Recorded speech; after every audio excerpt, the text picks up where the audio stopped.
The only way to achieve freedom is through struggle. We must strive to educate our people and raise their awareness so that they can understand their rights and fight for them. The strength of a nation lies in the unity of its people. The most important task of a leader is to inspire his people to greatness. A nation's progress is measured by the well-being of its people, not by the wealth of its rulers. Assalamualaikum, pada kesempatan kali ini saya akan berkongsi serba sedikit mengenai seorang tokoh yang merupakan seorang pemimpin bagi gerakan nasionalisme di Mesir. Beliau ialah Saad Zaghloul ataupun nama sebenarnya Saad Zaghloul Pasha Ibnu Ibrahim, dilahirkan pada Julai 1857 di Ibyan, Mesir. Dan beliau telah menghembuskan nafas terakhirnya pada 23 Ogos 1927. Beliau merupakan seorang negarawan dan seorang patriot Mesir yang sangat terkenal. Beliau ialah pemimpin bagi Parti WAF dan juga gerakan nasionalisme pada tahun 1918 dan 1919. Beliau telah mendapat pendidikan di Universiti Islam Al-Azhar di Kahira dan di Sekolah Undang-Undang Mesir, dan kemudiannya berlatih sebagai peguam bela dan juga dalam bidang kewartawanan. Antara sumbangan Saad Zaghloul Pasha ialah beliau telah mengasaskan parti politik terpenting negara itu, iaitu Parti WAF. Di Universiti Al-Azhar, beliau sangat pakar dalam hukum Islam, falsafah dan juga teologi.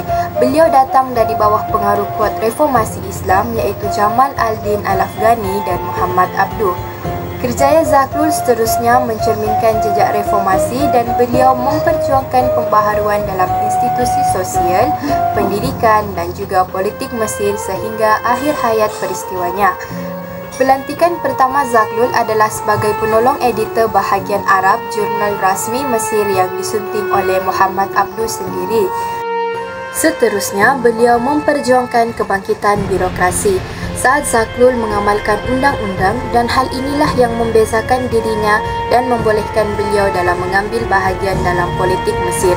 Hal ini kemudian dikuasai oleh perjuangan sederhana dan melampau bagi menentang pendudukan British.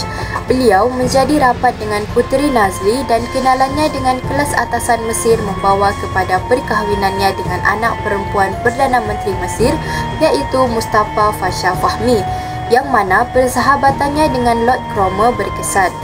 Dalam pewarisan, Zaghloul dilantik sebagai Hakim Menteri Pendidikan dan juga Menteri Kehakiman pada tahun 1913. Beliau telah menjadi naib Presiden Dewan Undangan Negeri. Saad Zaghloul Pasha telah memimpin revolusi Mesir. Desakan Mesir dan keengganan British untuk memberikan kemerdekaan akhirnya membawa kepada wabak revolusi Mesir kedua pada tahun 1919.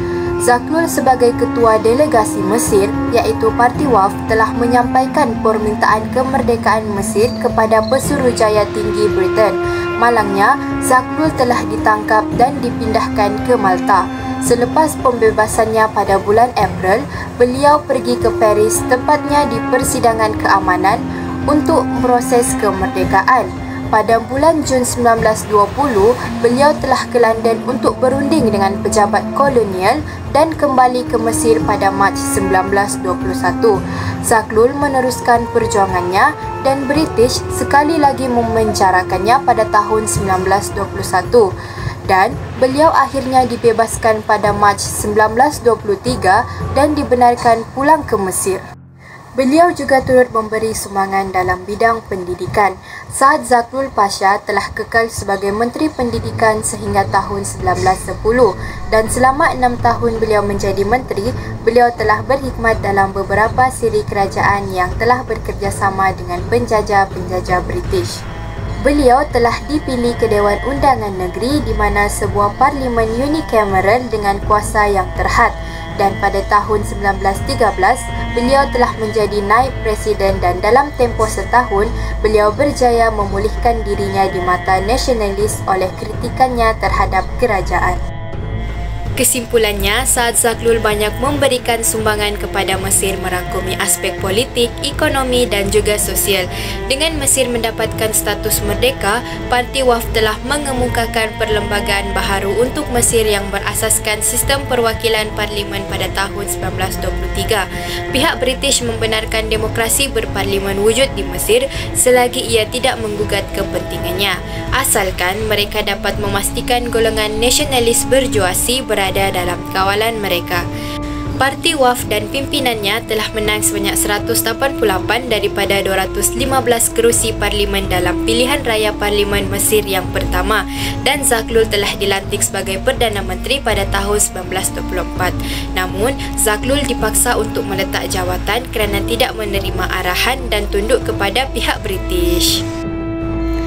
Maka berakhirlah perkongsian saya pada kali ini. Saya berharap perkongsian tersebut dapat memberi manfaat dan berguna untuk kegunaan kalian semua. Sekian dan terima kasih. Bye.